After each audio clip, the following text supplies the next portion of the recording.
Hey guys, Harvey Cthulhu here. Please subscribe to Doomcock. Help him in his struggle to save pop culture.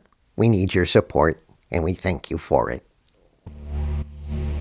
Our pop culture is under assault by corporations who would rather destroy our cultural heritage than build respectfully upon it. As more and more of our treasured modern myths are revised and rebooted beyond all recognition, debates are springing up everywhere centered around one question. What is canon?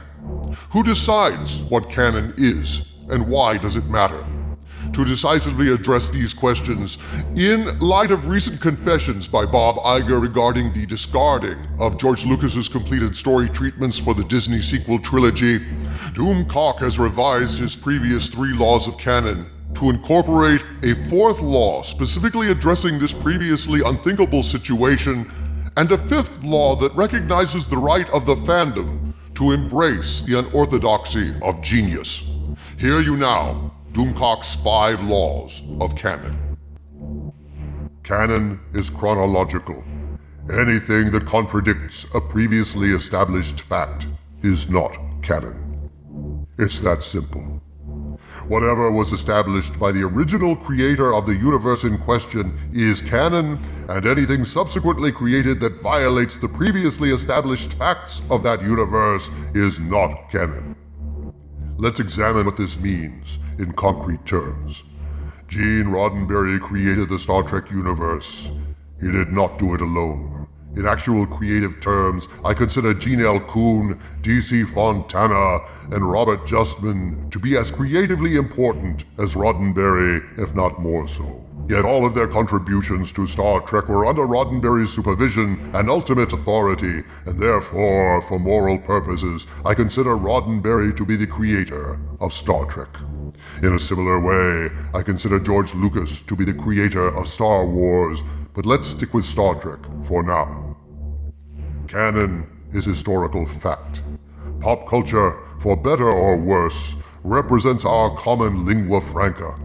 These stories serve as cultural anchors that steady us, a mythology that we as a community share, reference points that bind us together. One need only say, "Peace, live long and prosper," to gain a smile from a brother or sister. One need only utter, "May the Force be with you," to elicit solemn nods from those in the room who are of our tribe. So say we all. Utter those words, and those in the know will get a gleam in their eyes, remembering Adama's heroic stand to save humanity. These are the stories that traditionally got passed down from generation to generation as tales of old around a campfire. As such, they matter. Beyond commerce, beyond legality, these stories belong to all of us because they are lodged in our hearts, and they make up the fabric of our dreams. When you attack them, you attack our culture, you attack our dreams, you attack us. That is why canon matters, because canon is the very foundation of these modern myths. To abandon them is to abandon our history, our culture, and our tribe. It is too important a question to leave unaddressed on the floor. And so, Doomcock takes it up now. There is a slander against those of us who guard the integrity of our modern myths. An idea that we are haters, that we are nitpickers, that we are foolish and obsolete. Nothing could be further from the truth. We are guardians of mythology, champions of history, keepers of the flame. It may seem trivial to our critics, the flaws we point out in modern shows that callously disregard canon, yet these critics are invariably newcomers to these myths, and so they don't care about history. They are not of our tribe. They are not initiates. They have no access to our lore. They are not privy to our secret knowledge, the hidden language of our dreams. Their dismissal of our objections is shallow and intellectually stunted, arising from a place of ignorance. They are the haters. The facts are on our side. Roddenberry established canon for Star Trek and Star Trek: The Next Generation. Anything that violates that canon cannot be true. For example, the Romulan cloaking device. The first time such a device was encountered was in Balance of Terror. Kirk was the first captain ever to deal with such a technology. To deny this is to devalue the integrity of Star Trek and to force ourselves to abandon the very idea of history. If we allow Star Trek Discovery to claim that it was in fact Klingorks, themselves a violation of canon in every respect, who developed cloaking technology 10 years before Star Trek, then we destroy the suspension of disbelief that makes these myths live. If nothing about these fictions can be thought of as true, if even their established history is malleable, then they are lessened in stature even to the point of irrelevance. It's like being told how a magic trick works. Once you see that, the magic is gone. Similarly, for our myths to thrive, we must believe in them. We must believe in them. And how can we believe in these myths when they change according to the whims of those in power, the franchise owners who purchase the rights? Is that all there is to canon? If so, then these stories are reduced from myth to corporate product. They too lose any magic they had, and we as true fans can no longer take them seriously if those in charge of making them exhibit such contempt for them. So when the idiots mangling Star Trek write something so stupid, it's not merely offensive. It's an existential threat to the integrity, the intellectual soundness of Star Trek, to anyone who understands what Star Trek is, because it threatens the very foundation of our pop cultural dreams. People have debated me online, pointing out that the Suliban had stealth technology in Enterprise, to which I reply, then Enterprise was not canon. Again, Roddenberry had nothing to do with Enterprise. Star Trek came first, and for any subsequent Trek series to be taken seriously, it must adhere to canon. Consider the alternative. If legal ownership of the franchise trumps the creative element, then what is to stop the owners of a franchise from purchasing Green Acres and marrying it to Star Trek? Or to purchase Gilligan's Island and marrying that to Star Wars? Need I spell out how innately offensive such an idea is? Need I point out how absurd, how ridiculous, and how destructive that would be to something as precious as our shared mythology?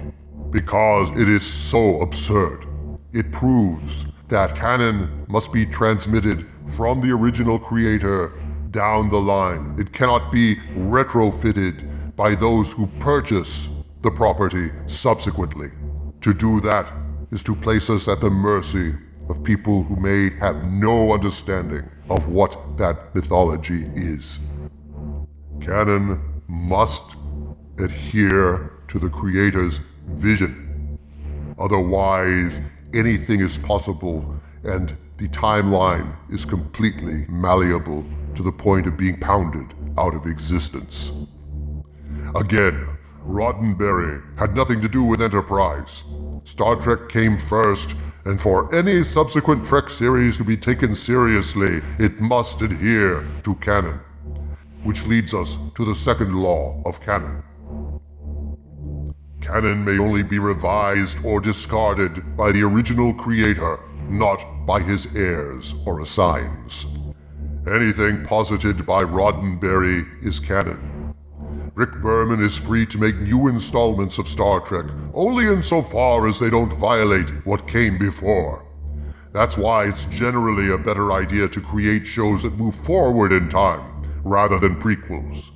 But that said, even in sequels, if facts are presented that contradict canon, or the tone of the series veers violently away from the established tone, then that can be considered a violation of canon as well. Violations of canon come in two forms: actual and moral. Star Trek has been violated in both ways. In terms of actual canon, all the historical details of Star Trek Discovery are wrong, factually incorrect. But perhaps even more egregiously, Star Trek Discovery morally violates Star Trek canon by perverting the tone of Star Trek. The Star Trek Discovery universe is a dark, ugly, stupid universe, filled with repellent characters, idiotic plot holes, and cynicism. These values are diametrically opposed to Roddenberry's vision of Star Trek, which was built on a foundation of optimism, rationality, and morality. Star Trek Discovery, therefore, is so wildly opposed to Star Trek canon as to be hostile to Star Trek, an insult to fans who have loved Star Trek for over 50 years, and a fatal blow to this mythology. Shallow fans, newly drawn to Star Trek Discovery by its ugly violence and naked cynicism, don't give a damn about the fact that it's a stake through the heart of Star Trek. As such, their pseudo-fandom and their criticism of legitimate fans is laughable, contemptible, and easily dismissed as the empty noise that it is. They claim to be the true fans of Star Trek, which is impossible given that they have no idea what Star Trek is. Indeed, even those who watched the previous Star Trek series who enjoy Star Trek Discovery cannot be properly said to be fans, as they have completely misunderstood what Star Trek represented, according to Gene Roddenberry, its creator. Therefore, Star Trek Discovery violates canon in giving cloaking technology to early Klingons 10 years before Kirk's Enterprise.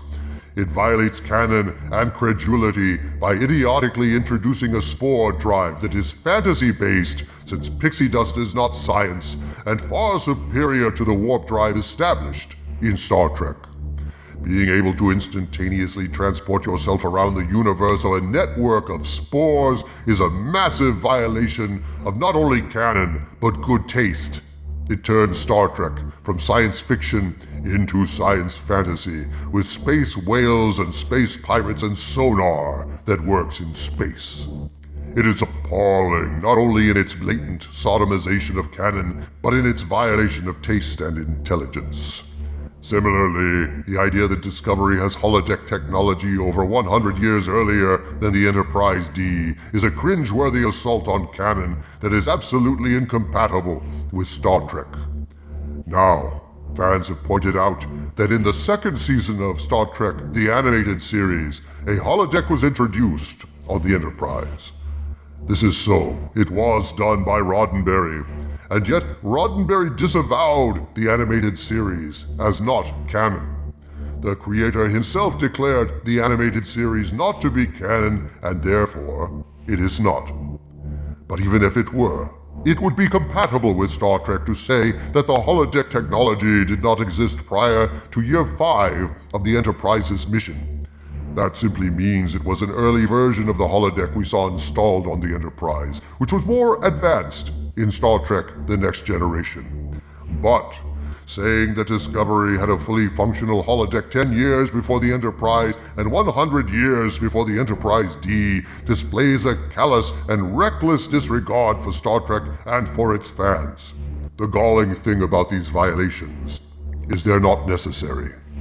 Any of these stories could be revised by talented writers to tell their stories while conforming to canon. That they don't is a testament to the ugly arrogance of the hacks in charge and to their complete lack of anything resembling talent. In similar fashion, the violation of canon in Star Wars is moral in nature as well, though not actual in concrete terms. Because the prequels were created by George Lucas, like them or not, they are canon. Lucas did not explicitly violate anything he established in the original trilogy. Therefore, like it or not, midichlorians generate the Force. Anakin said yippee and no, and Jar Jar existed. These facts cannot be disputed. Now, if Lucas had tried to maintain in The Phantom Menace that the Force is generated by nanobots that the Jedi Order inject people with, would absolutely be a violation of canon, except that Lucas himself said it was so. A creator must be allowed to revise his creation at will. It might ruin the property, yes. It might make that myth unworthy, and we might subsequently abandon it, but it would be canon. It would mean that Yoda and Obi-Wan were lying in the original trilogy. The Force is not a field created by all living things. It's nanotech created by science. But fortunately, Lucas didn't go there. We may not like his decisions in the prequel trilogy, but they are canon. However, if Jar Jar Abrams or Ryan Roundhead tried to corrupt Star Wars with this scandalous secret of the Jedi, it would not be canon. Why? Because the legal right to monkey with a franchise is superseded by the moral right of the original creator not to have his work adulterated, and the moral right of fans not to have their shared cultural heritage discarded for mere corporate profit. Which leads us to the third law. The moral right of canon supersedes the legal right of intellectual property. Doomcock declares these stories to be the modern equivalents of classical myths, a treasured part of our cultural heritage. They therefore have an intrinsic value beyond mere commerce and deserve to be preserved and protected. There is a moral right to preserve our shared culture that trumps legal title. In other words, the ramification of changes to our shared cultural experience are so grave, so antithetical to our common frame of cultural reference, that we cannot and will not allow corporations to employ vandals to rewrite, mutilate, discard, and distort our shared memories and cultural references whenever those memories and references become less profitable.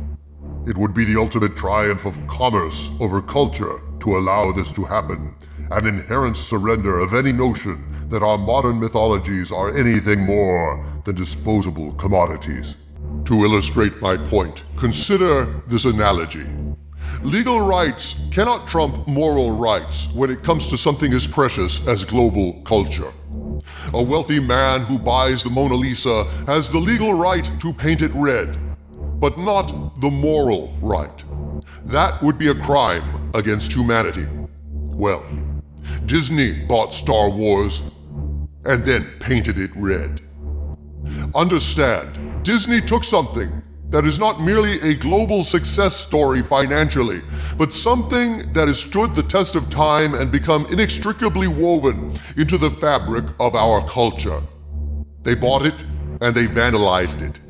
Now, because of what Ruin Johnson did to Luke, what Jar Jar Abrams did to Han, the Leia Poppins space maneuver, and 1,000 other violations of the very spirit of Star Wars, fans will never again be able to regard that galaxy far, far away, that galaxy of our childhood dreams, with anything but disappointment. Turns out, once Ruin Johnson gets set loose in the museum with a can of spray paint, you can never get all the red off again. Disney, CBS, your artless and cynical attempts to completely discard the past in order to appeal to newer, potentially more profitable markets are callous, short-sighted, lazy, and evil. In saying our dreams are disposable, you say that we are disposable. We are not. Indeed, as the manufacturer of dreams in the form of films and TV shows, you expose yourselves to liability for selling us defective products. When we paid for them, we were not told our dreams came with expiration dates. That is not to say that the holders of legal title to an intellectual property are without rights. The subsequent owners of an intellectual property may authoritatively establish new canon moving forward in time, or establish new canon in the distant past, only insofar as the new canon does not violate established canon. This is not onerous or restrictive. All they have to do is write stories that don't alienate half their fan base. But for some reason, not offending their loyal fans seems to be a concept increasingly foreign to Hollywood. 4. Nothing that disregards a creator's written treatment or script for a sequel can be regarded as canon. When I originally created these 3 laws of canon, I never considered that a company might purchase a property while the original creator is still alive, then take his completed story outlines for the sequels indicating the proper direction of the entire franchise, then discard them entirely. But this is precisely what happened to George Lucas, as chronicled in Bob Iger's recent memoir/confession. George Lucas had completed an outline of the entire sequel trilogy involving the Wills, magical beings who are responsible for creating the Force, which is channeled through midichlorians, and the sequel trilogy was going to involve exploring the details of that microscopic order. Whether or not I think this is a good idea is beside the point. If the creator of a story has a clear vision of where he wants that story to go, even to the extent of working it all out in a detailed outline that others can easily use as a roadmap to complete the series, then any story not based upon that outline or outlines is, at best, fan fiction. That's an imprecise way to phrase it, I know, since neither Jar Jar Abrams nor Ruan Johnson can be said to be fans of Star Wars, not after producing such wretched dreck. They are anti-fans, cultural vandals who, far from admiring the paintings in the gallery, only paid their admission to gain access to the gallery to trash the works of art displayed there.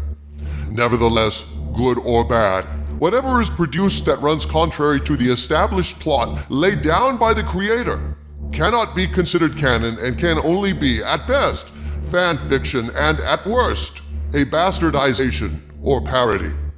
Thus, Disney Star Wars is not canon. It is not a case of cultural vandalism.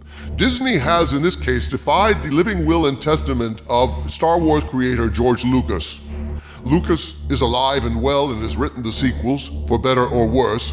Iger, Kennedy, Abrams, Johnson, they all chose to ignore his work, thwart his will, discard his vision. Therefore, according to this fourth law of canon, Disney Star Wars is just bad fan fiction written by entitled rich kids. 5. In the end, works of genius can be ratified as canon by fans. I always say that in my courtroom, genius is an affirmative defense from prosecution. I have therefore added this provision to accommodate those rare works of genius that, while defying canon and even going against the will of the creator, are so brilliant, so universally loved, that they immediately become ratified by a vast majority of fans as part of the fabric of the universe in question. For example, Star Trek continues. This series by Vic Mignogna is so true to the spirit of Star Trek, so respectful of Star Trek lore, executed with a meticulous reverence for Roddenberry's vision of Star Trek that, despite Roddenberry's lack of involvement, many believe this series to be a worthy fourth season of Star Trek. Only time will tell if Star Trek Continues catches fire and gains the kind of universal acclaim it would take to include it as official canon. But its existence, its quality, its devotion, and its beating, passionate heart make me realize that a provision for the unpredictability of genius must be incorporated into the laws of canon for them to be complete. The intellectual basis for this fifth law lies in my contention that the canon of these franchises is of vital importance to our civilization because these stories are not merely properties, they're myths.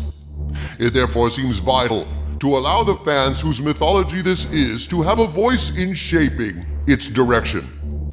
In this way, by common agreement and cultural consensus over time, works like Star Trek Continues and the Thrawn Star Wars novels might well be incorporated into canon if they withstand the test of time. Canon is something that belongs not merely to creators or to corporations, but to fans.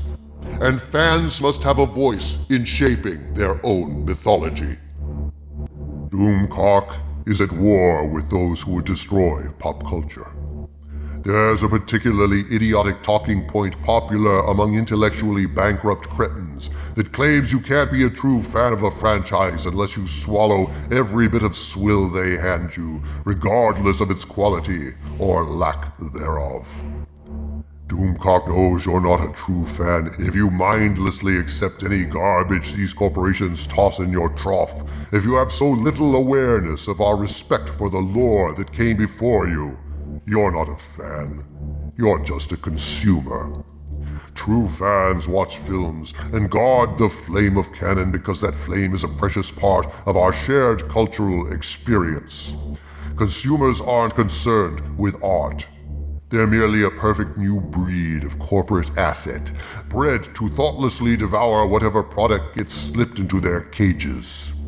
Is it any wonder the corporations are so eager to defend their perfect new crop of pod fans, the culmination of their dream to produce a non-discriminating batch of consumers so mindlessly brand loyal they will gobble down any chum dumped in their tank and attack anyone who recognizes their Soylent Green is made out of people's dreams. Disney, CBS, and companies like them are not only subverting canon for profit, they are attacking true fans with zombie armies of pseudopod fans mindlessly loyal to brand names instead of ideas, even creating false flag websites in an attempt to smear actual fans like me, fans like you, as racists and sexists and trolls, all because we love the stories they're destroying. Very well then. Doomcock will not shy away from this battle. I have laid down my laws of canon. I have explained why our modern myths are so important. I deliver this to you as a shield and as a weapon. Join me in my fight to preserve pop culture. Spread this video far and wide. Use its clarity and logic to rebut the lies of pod fans, to demonstrate that in this culture war, we defenders of culture are not racists or bigots. Our resistance is intellectual and springs from a recognition of the value of myths in culture, a value that must supersede the rapacious desire for mere profit. Good writers can advance new stories that build on old stories without tearing them down. Cobra Kai proved that brilliantly. It can be done artfully, with love, by people with talent. But these corporations are just lazy. They don't give a damn about art. They just want to take a sledgehammer to the past, rip up the foundation, and put a cheap prefab up on the site, which itself will be torn down in 15 years with another prefab and another and another. And that's the future they want. A future where fans do not own their dreams. They merely rent them. We are at war. It is a war of ideas and ideals. A Doomcock has the certain key to victory. Doomcock realizes the power is ours if we will only seize it. All we have to do to win is stay home. That's all we have to do. Say no to their trash. Many of us said no to Solo, and look what happened. Disney is reeling. Kennedy is on her way out. They're panicking. They're trying to smear us as racists, as sexists. In short, now they are feeling our wrath. We are winning, and all we have to do to win is say no. Without us, without the fans that have supported them for 50 years, their profits wither. They know it, and they're terrified that we will figure it out. And so they're reacting with rage and panic. Good. Let them feel our wrath till, defeated, they slink back to us and offer us what we deserved all along: respect and quality. That's all we ask, and it's what we must now demand. Canon is not a commodity. It is history. History, being rewritten by the powerful, is tyranny. Look to your history and do not be deceived. Doomcock is fighting for our history. I hope you will join me.